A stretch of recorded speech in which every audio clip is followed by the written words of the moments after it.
You know, it's time we give Shelley Duvall her flowers for her role as Wendy Torrance in The Shining. I'm Will, this is One Good Scare, be sure to follow.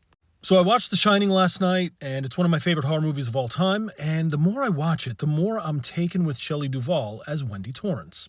To me, she embodies the role perfectly. You can read in her eyes, you can hear in her tone of voice, the shifts, the nonverbals all cry out in this subtle, really effective way that she is a battered woman who's working through the cycle of abuse.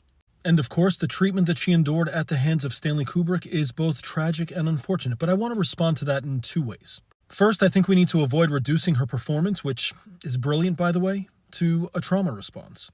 If you watch one of the opening scenes where she's talking with the doctor at the table, you can see that she's just uncomfortable. She's crying out for help, and this is exactly what her role is supposed to be. She's brilliant.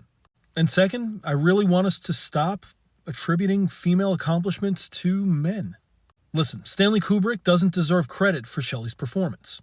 Shelley deserves credit for herself. And Stanley Kubrick deserves to be held accountable for his shitty behavior on set. Regardless of what we think about The Shining, whether you think it was a scary movie or not, whether you felt like it deviated too much from the source material, one thing is for sure. Shelley Duvall is one of the most iconic and best final girls in a horror movie. And I want to hear from you, with the exception of Shelley Duvall hate. If you have that, if you want to share that, just keep it to yourself.